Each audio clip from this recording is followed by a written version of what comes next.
Во ова издание на серијалот имаме неколку прашања за вас. Ни гостува господин Лјупчо Георгиевски, председател на ВМРО Народна партија, поранешен премиер во владата на Република Македонија, еден од оние активни учесници во годините на осамостојувањето на нашата држава, кој потоа активно учествуваше исто така и во она што значеше јакање на капацитетите на нашата држава на демократски план, на воспоставувањето на парламентарната демократија, повеќе партискиот систем и така натаму. Едно богато искуство и затоа е денеска тој заедно со нас на ова интервју. Господин Георгиевски, ви благодарам за поканата и за тоа што ја прифативте поканата и би занадоја да почнеме со тоа што нешто што е актуелно во однос на прашање кое е актуелно овие денови во Македонија, евроинтеграциите на Република Северна Македонија. Пред одредено време ја критикувавте владата на Мицкоски и идејниот план за преговори со Европската Унија. Дали понатаму останувате на ставот дека за овие 4 години дека со на власт ВМРО ДПМН нема да имаме напредок во однос на евроинтеграциите? Господин Бојаровски, најпрви добар ден, поздрав до вашите читачи и вашите гледачи. Ви благодарам за поканата да бидам гостин на овој квалитетен портал кој се продуцира во македонскиот информативен простор. И веднаш да поминам на одговорот. Значи, сите ние како општество, како држава, како поединци, 30 на години се бориме за таа Европска унија, за таа евроатлантска интеграција. Еден чекор голем направивме со влезот во НАТО и ни фали овој вториот и практично тоа е круната според мене членството во Европската унија.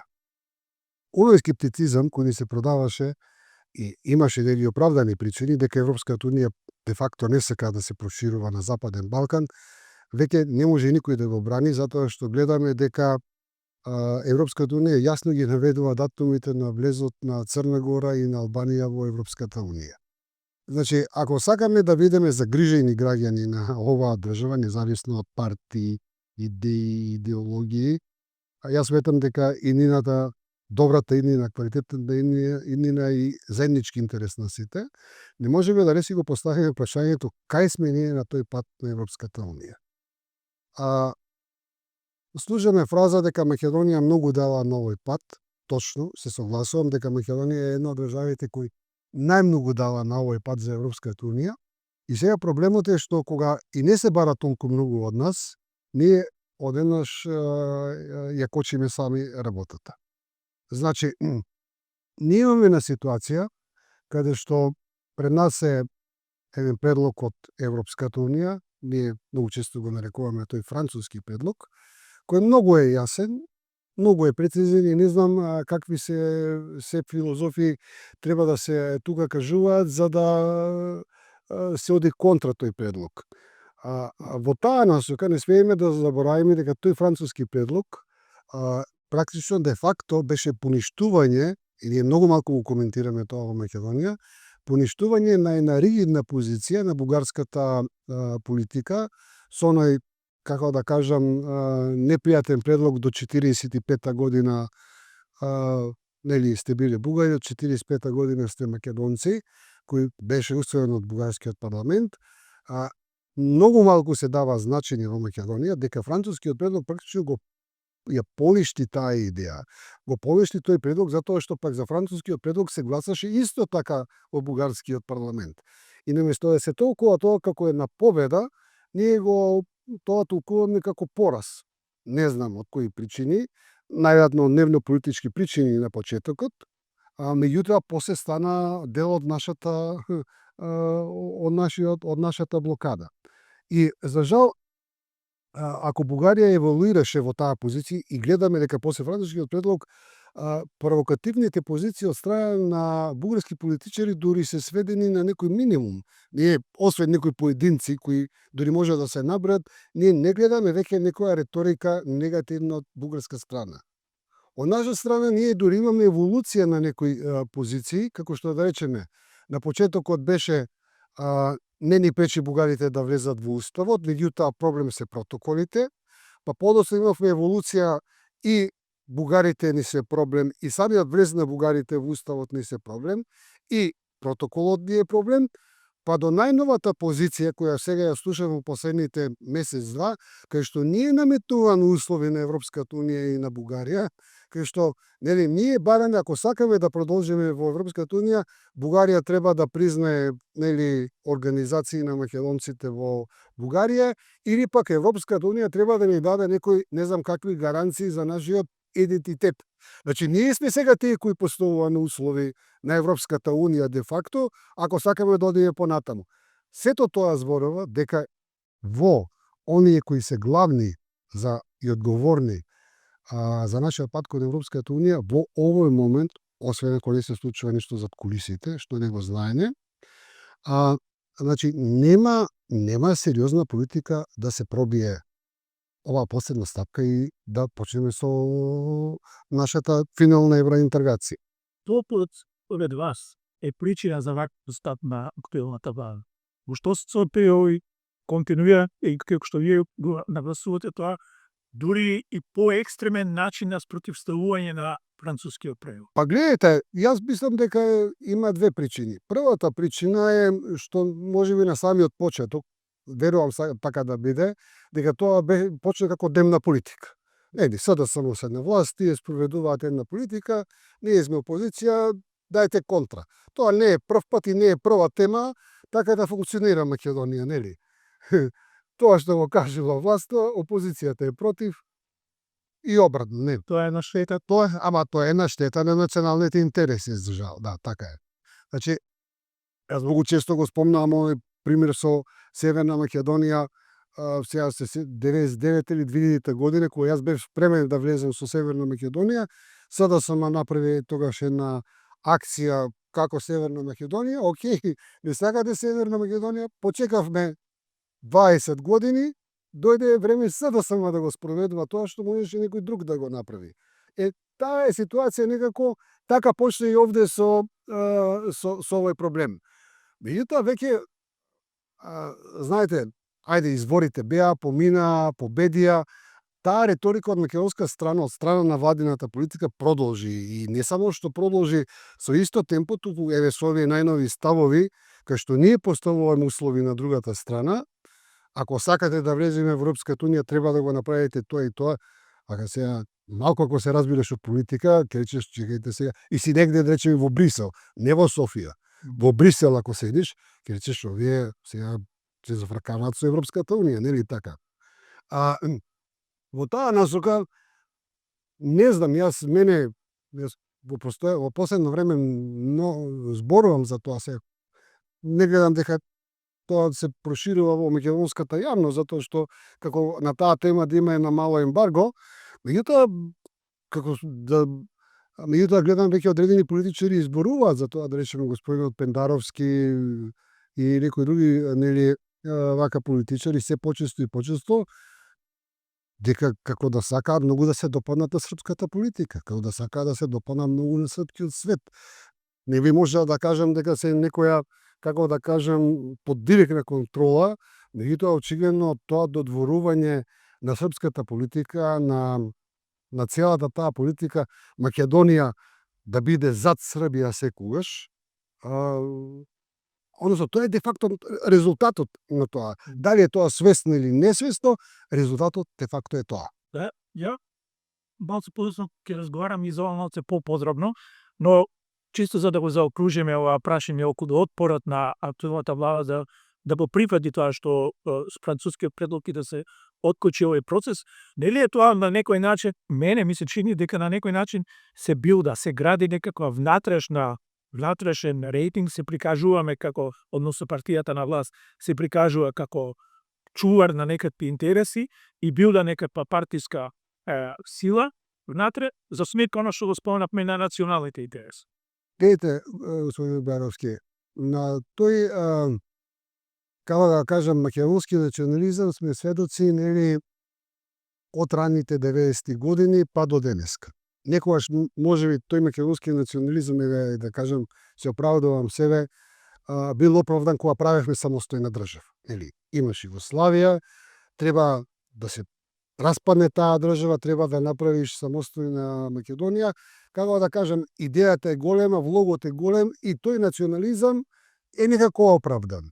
Меѓутоа, подоцна некои реторики, дури и од нашата партија кои произлегувале, јас сум ги само критикувал и сум ги само анализирал дека биле непотребни, а кога дојде времето на на господинот Груевски, тој стана веќе апсурден со тој национализам кај што отидовме со античка Македонија, па нешто докажувавме, па нешто објаснувавме на целиот свет, никој не разбрал, само ние, таа наша вистина. И тоа јас го нарекувам апсурден национализам. Прво, корените да го браниш тоа ти се многу мали, второ, никој во светот не те прашува за тоа, не ти проблем тоа, нели? А трето, ако го наметнуваш тоа прашање, ќе изгубиш 10-0.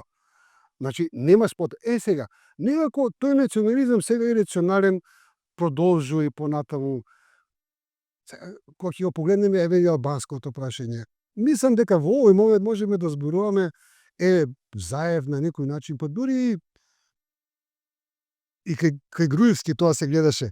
Груевски владееше 11 години со ДУИ, ама од време на време правеше антиалбанска атмосфера, антиалбанска, нели, националистичка реторика, оние брани Македонија од ДУИ, а 11 години седи во ДУИ. Тие национализми популистички веќе и се промени. Сега овие, нели, продолжуваат, сега па они пак ни го бранат името, ке ни го враќаат, гледам веќе го вратиле, нели, според новите изјави, па нели ќе не бранат од бугарите, пак од албанците не бранат, само од србите не бранат, нели, од сите други не бранат, од Европската унија, од заговорот на Европската унија не бранат, иако Европската унија не може да биде појазна, еве ги Црна Гора, Албанија влегуваат, ајде почнувајте и вие. Влегувајте, така. Значи, ние имаме еден абсурден национализам. Значи, сум бил сведок, значи, и вие како генерација, и сите од нашата генерација сме биле сведоци на тој национализам на целиот простор на бивша Југославија.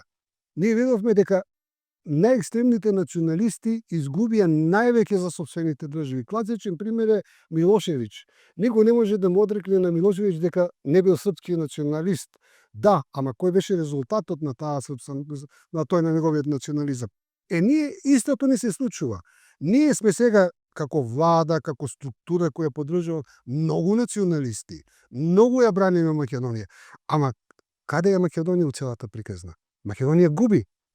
Тоа заложништво на овој национализам за кој зборите вие очигледно ни стави една сериозна плечка и ние едноставно не можеме да одиме напред. Ајде да одиме да дзирнеме, ако можам така да кажам, на другата страна. Бугарија до скоро. Вие сега пред малку рековте дека таму веќе нема такви откори и на прски може да се Јас аки да следам балканскаша политика. и они се во една фаза на избори на Јас ја следам активно балканската политика, целата, нели, во тој контекст и Бугарија, и реално може да се каже дека после францускиот предлог, за жал, ако можам да кажам, пред францускиот предлог имавме многу лоша реторика и од нивна страна, јас сум ја критикувал. Може би еден од првите од Македонија политичари, и тоа на нивни медии ми сум го кажал, престанете со оваа работа, нели така, може би сум и влијал во целата приказна да престане нешто така. Меѓутоа, значи, факт е дека после францускиот предлог негативната реторика према Македонија се брои на прсти од нивна страна. Од друга страна, она што можам да го кажам и не можам да го сватам, има една тотална неактивност. Не зборам националистичка неактивност, зборувам неактивност на економски проекти, културни проекти, на соработки, најнормални, нели, тековни, како што се случуваат меѓу две најразлични држави. Едноставно, како да има едно 100% игнорирање на Македонија, што не можам да сватам како може да им користи тоа и на нив, и на подобрување на целата таа политика, меѓутоа тоа е дел од таа реалност. И вие велите што може да очекуваме од таму. Јас, како што гледам, прво се они ќе влезат во тие циклуси на избори, формирање на влади, тоа може да трае со месеци. Претходниот пат траеше и со години, ви се сеќавате, 3 години и негде не може да изберат влада. Меѓутоа, најде, тоа не е оправдување. Гледам веќе актуелната влада се наоѓа оправдување. Нема со кој да зборуваме од бугарска. Чекај да кажам, нема ти што да зборуваме со бугарска страна, имаш разговор со Европската унија, нели? Јасно е кажано, внесете ги бугарите во уставот, почнувате веднаш интензивно со сите преговори, нели? Океј, рековте вие дека и од таа страна нема некој нагласен интензитет и нагласен интерес за воспоставување некоја соработка. Од таму дојде и онаа изјава која ја кажавте вие пред кој време за инфраструктурното поврзување. Албанија во последните години рековте е многу повеќе направи за поврзување по тој коридор 8 отколку тоа што го направи Бугарија. И веројатно и тоа е во прилог на оваа полука. Па да, видите, јас секогаш се обидувам да бидам максимално објективен, иако основата на оваа моја позиција беше едно воодушевување од процесите во Албанија кои се случуваат. Да ја кажем искрено, јас во Албанија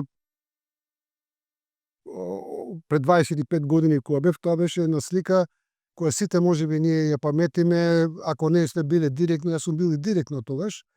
Меѓутоа по телевизиските снимки што ги дава, се сеќавам на Албанија кај што немаше патишта, дрва исечени по патиштата, зградите беа нешто страшно за гледање, олупени цигли, меѓутоа немаше прозори, имаше картони и најлони на прозорите во Тирана, Драч, овде Подградец.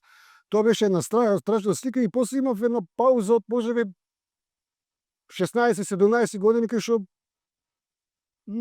што не сум помислил да идам во Албанија. Меѓутоа во последните 4-5 години така некако патот ме наведува и во Албанија и можам да кажам дека во Албанија се случува една револуционерна промена на целиот економски план. Од начинот на кој изгледаат градовите, зградите кои се прават, хотелите во градовите, примерието со туризам, невиден развој на туризам и повторно ќе видите стари квартови во Албанија, сега ја правам Албанија Сингапур, нели? Вие ќе видите многу стари делови и во Тирана и во Драч, во сето тоа, меѓутоа го гледате и новото. А новото е навистина да се воодушеви човек. А посебно во целата таа приказна, конечно, има еден клас, многу добар пример, господин Белевски. 2000 година Албанија е 2 или 3 пати по GDP зад Македонија. Денеска според статистиката Албанија има поменето GDP-то на Македонија. Што сакаме повеќе да зборуваме од тоа? А посебно сум импресиониран од инфраструктурата која ја градат. И таа инфраструктура некако дали патот ги води на оваа страна, се е сврзано со Македонија. Прво го имавме патот Блаце Приштина Тирана, сега го градат патот до Елбасан, автопатот што е до Ќапасан, до Струга треба да не повлезе, и тоа многу интензивно го градат. Вие ги гледате булдужерите на патиштата, го гледате напредокот. Третата работа што отидов специјално да ја видам, тоа беше новиот експресен пат Тирана Драч, што навистина станува збор за една ретка убавина што може да се види и многу тежок пат за изведба кој е направен. И еден проби пат кој ќе се врзе со Дебар. Значи до Дебар, пазете, таму имате лош пат само 3-4 километра до Дебар, од нивна страна кај што искористен стариот пат, и веќе кога влегувате на македонска страна, доаѓате до катастрофата. Инаку, тука има една делница која треба 18 километри да се проби да не поврзе на овој пат што сега Бехтел го прави. Видите, јас не гледам дека некој го прави тоа. Значи 18 километри ни треба за да имаме една комплетна нова геостратешка анализа. И не можев тоа да... Исто така во план е проектот нели под Шара Призрен Тетово. Значи, вие гледате една мала Албанија направила 4 патишта према Македонија, и од друга страна јас го критикувам таа демагогија на Бугарија. Постојано се зборува, меѓутоа вие кога ќе погледнете од другата страна конкретните постапки, вие ќе видите дека исто Бугарија има направено автопатишта према сите држави благодарејќи на Европската унија, единствено нема автопат према Македонија направено. Не само што нема направен автопат, граничните премини од наша страна од кога се направени, од нивна страна дури сега слушам нешто кој Благоевград нешто работат, едноставно никаква инфраструктурни проекти. Дури ако сакате да погледнете и за железницата, Македонија реално повеќе пари има инвестирано од наша страна, отколку тие таму фамозни 2,5 километри, не знам тунелот уште 2,5 километри. Сега нивното објаснување, коридорот 8 е и према Бургас. Океј, правете и према Бургас, да ги инвестираме према, ама ние сакаме да го видиме оваа делница. Нашиот граѓанин сака да ја види оваа делница што и према Кюстендил, не од Софија према Бургас. Таа во овој момент ништо не ни значи. Нема, значи има многу декларации, има многу муавети, меѓутоа вие кога ќе погледнете од бугарска страна нема сериозни инфраструктурни проекти. И тоа мора да се каже. Очигледно има уште многу работа на овој коридор 8, а сега е да се осврнеме на коридора 10. Вие постојано предупредувате на влијанијата на Србија. Што е тоа што треба да биде во фокусот на граѓаните на ние и за Македонија како држава во однос на ова баша? Господин Граевски, мене ме иритира едно лицемерие на хипокризија политичка што се случува во Македонија, не само од владината структура, туку и од многу други, така да наречеме, националистички структури во македонски, затоа што националистичките структури не се само концентрирани во владата, туку имате вие и разни здруженија, други партии, па имате поединци националисти кои сакаат да бидат. И сите тие, значи, цело време ги слушаме против Грција, против албанците, против бугарите. Тие се патриоти против се, а не се патриоти против онаа што за мене е главна закана. Ние сме во комплетен процес на српска асимилација по сите основи. Ако почнеме од јазикот, кој гледаме дека нигде не се... Ние, кога зборуваме, го браниме јазикот. Што го браниме јазикот? Од формално, еве да речеме, негирање. Чекайте, а го браниме ли јазикот од неговата заштита овде во Македонија? Колку македонци зборуваат правилен литературен јазик? Колку на медиумите се зборува правилен литературен јазик? Колку во песните имаме литературен јазик? Суштината на одбраната е сами да го одбраниме од себе, не некој формално дали вика постои или не постои. Постои, си го зборуваме. Меѓутоа, дајте да го зборуваме така како што треба да го зборуваме, нели така? Да не зборуваме за општата култура, масовната култура. Јас веќе дури не забележувам македонска култура. Да не зборуваме од песната, тоа со песните е страшно. Многу е дури не е смешно кога зборуваат за македонски национализам, патриотизам, а истите тие кога ќе идеш на нивна свадба, кога ќе идеш на нивна крштевка, 95% од песните се српски, ќе речат: ај сега една македонска, оти сме македонци. Се гледа, нели сме македонци, а една македонска песна да пуштиме. И сега тие ни кажуваат што е македонски патриотизам и македонски национализам. И конечно сега доаѓаме до една тема која е многу врзана со оваа бугарската тема, бугаризација на македонската историја, не знам што приказни. Значи, таа пак хипокризија, значи не можам да ја поднесам до кај. Цело време се прават некакви фронтови, ќе се бориме против бугаризацијата на македонската историја, а од друга страна во последните години имаме радикална србизација на македонската историографија. И тоа по линија која не го дозволувале ни дури комунистите. И го свој јас постојано го зборувам, последно време неколку пати го спомнам, најжестокиот што важеше антимакедонец Лазар Којшевски имал црвена линија на великосрпската политика и на Караџорџева Југославија. Ние денеска имаме комплетна рехабилитација на Караџорџева Југославија во Македонија. Од филмови кои ни се продуцираат преку одредени медиуми во Македонија, па до најофицијалната прослава. Вие погледнете, секоја година се зголемува бројот. Почнаа со Зебринјак во времето на Никола Груевски, денеска имате 6-7 манифестации која секоја година се одбележуваат во македонскиот простор. Зебринјак, Кајмакчалан, победата Битола, денот на победата во Битола, Рамне во Охрид, Валандовското клање, како што го викаат тие, Бегалничката битка во Штип. На сите тие манифестации се појавува македонското знаме, македонски државни представници, македонската химна пее, македонска војска, свечената гарда се постројува. Значи, по поголем символ за општа историја од тоа нема.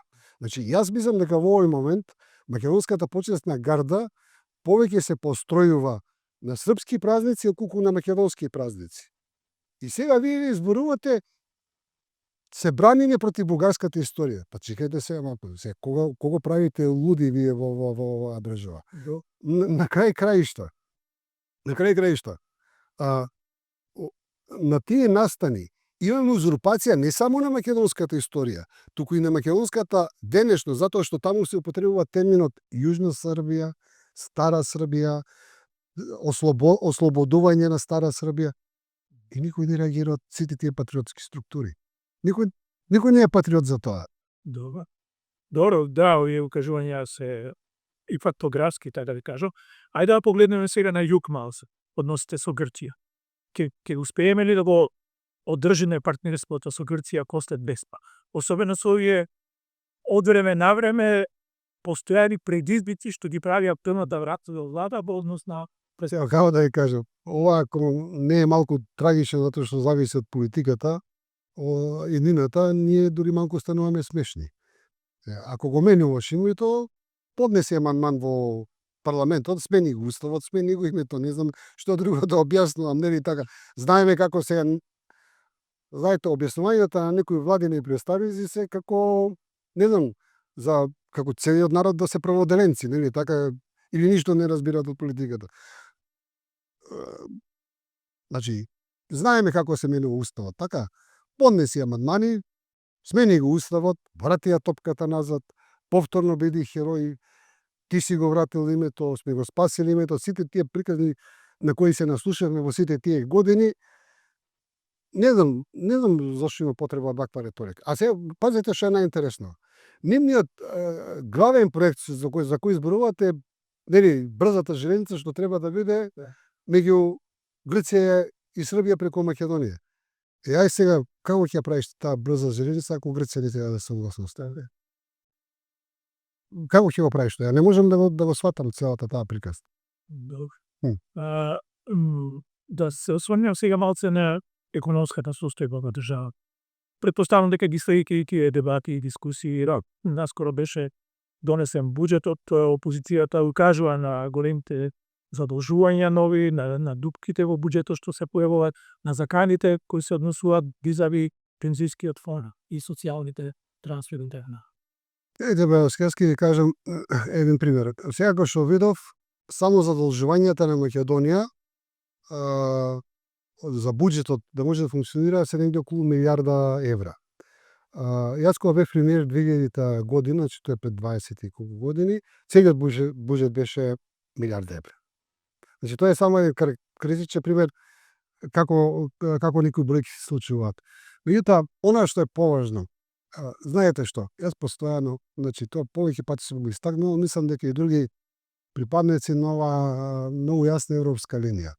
Знаете, ние сега се задолжуваме. Постојано и унгарскиот кредит и други кредити, Бехтел и НК-патот, сето тоа се долгови што еден ден треба некој да го враќа.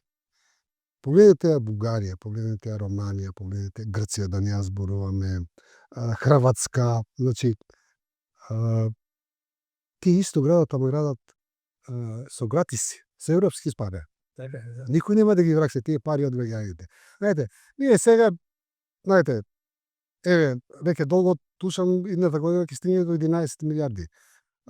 Нели, како што велат, нема бесплатен ручек во економијата. Тие пари еден ден ќе ги враќа некој. Можеби ние, нашата генерација, уште десетина години ќе вречеме, меѓутоа ќе ги оставиме долговите на децата, така. Значи, тоа е една неодговорност. Значи, утре Албанија ќе почне да зема европски пари. Црна Гора ќе зема дополнителни европски пари. Зошто го правиме сето тоа? Зошто го правиме? Ја не можам да сватам. Субвенциите за земјоделците. Ние успеавме ли да разбереме дека во Бугарија и во Грција субвенциите ги добиваат од буџетот на Европа, а не од буџетот на грчката влада или на бугарската влада. И тоа мислам дека не успеале да го разберат, нели? Значи, да, Европа е во криза. Европа не е таа што беше пред 15 години. Го гледаме тоа. Меѓутоа, ние ако влеземе во Европската унија, ние се уште ќе зимаме огромни помошти од Европската унија. Значи, на крајот на краиштата, значи некој ќе каже, нели, за пари ти се продаваме. Прво не се продаваме за ништо, не се продаваме, нели, ништо. Никој не ни бара нас, 100 пати го кажале, никој не ни бара идентитетот да го смените или нешто слично. Да, најси јак, најси суверен кога си економски моќен. Тој и со обичен граѓанин. Погледнете во еден човек кој е задолжен во банки и еден човек кој не му требаат банки. На друг начин се однесуваат во општеството, така? Исто и со државите. Ти ако си крекнут економски, можеш да раскажеш приказни колку си јак во сувереноста. Ама ако си економски моќен, ти си моќен. Па е позиција. Друга ти е позицијата, така? Добро, тоа се дел од укажувањата што ги постојано ги повторува и предупредува опозицијата, и ајде малце за опозицијата. Што е потребно за една побрза и посилна консолидација на опозицијата во Македонија, имајќи ги предвид сите овие работи што досега изборувавме за да се спротивстави на таквите идеи? Гледате, мислам дека опозицијата треба да биде поагресивна веќе во своите напади. Имам чувство дека некако таа се уште се брани, објаснува, се уште е влезена во филмот на ВМРО-ДПМН, нели, тие се криви за се и се што е, и треба да објаснат се и се што. Мислам дека оваа власт е веќе доволно долго на владење со Македонија, сега има апсолутна власт. И парламент, и локални избори, се е нивно. Сега ги бараме одговорите од нив, нели така? Еве, загаденоста е тука, така? Чекајте сега. Знаете, некои фирми во Скопје што со години горат ѓубриво, па нели дури некои внесени од Италија или не знам од каде, прекинете го. Што е таа? Што е причината да не го прекинете? Напротив, ние имаме поригорозна мерка што гледаме сега да не се испитуваат од што горат фирмите. Дури апсурдна мерка кој ќе ја погледнете. Немало таква мерка до сега. Значи, и многу други такви работи, нели? Едноставно,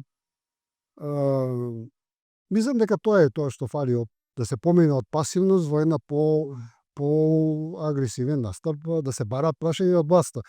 Ние се уште чекаме прашања од опозицијата, треба се бараат прашања од власта. Да. И на крајот Изметам дека опозицијата не треба да напушти никогаш европската ориентација. Треба цврсто да стои на европската ориентација.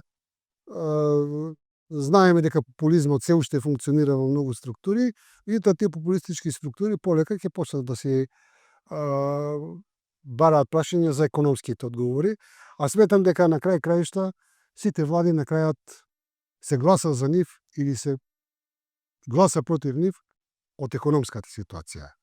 И национализмот има чат пат нели некакво влијание, нели тука нема дискусија, меѓутоа економската ситуација е таа што ќе влие.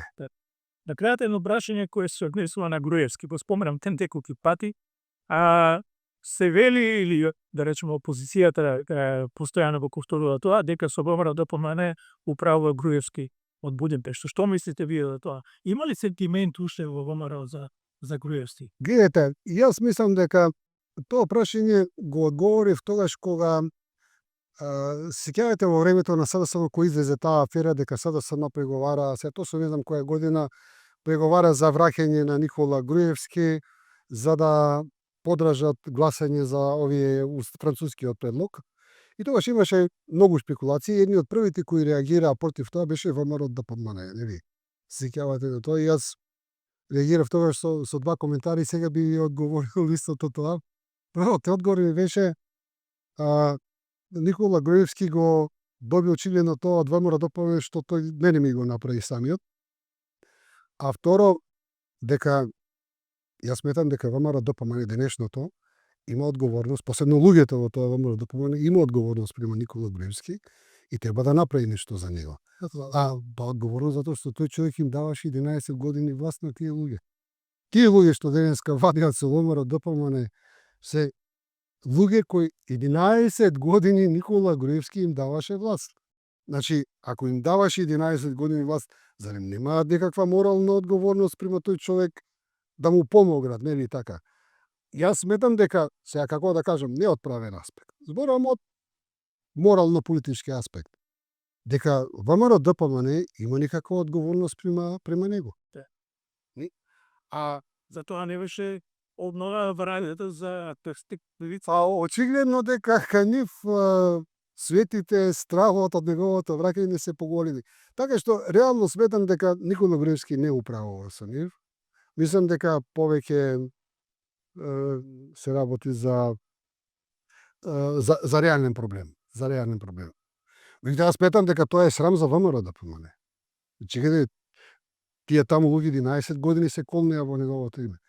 И што ме изненадува, во ВМРО ДПМН према мен имаше многу голема по емоција, подолга емоција, потрајна емоција од Никола Груевски буквално за еден ден го продадува. И сега да не ве разберам погрешно. Да. Велите дека во ВМРО кај лидерите или кај оние одлучуваат во ВМРО ДПМН има говорност во однос на Груевски во смисла дека да го вратат. Да го вратат, да. Аха. Па да, јас тоа го кажам, можеби ќе звучи нели малку еретички. Да. Меѓутоа јас навистина не го сметам. Тоа е морално прашање за тие што денеска управуваат со ВМРО. Чекајте луѓе. Никола Груевски 11 години ве држеше на власт. Бевте министри, бевте директори, бевте началници, бевте се и се што. Тој ви ја даваше власта, така? Да. Ви благодарам за разговор. Било добро.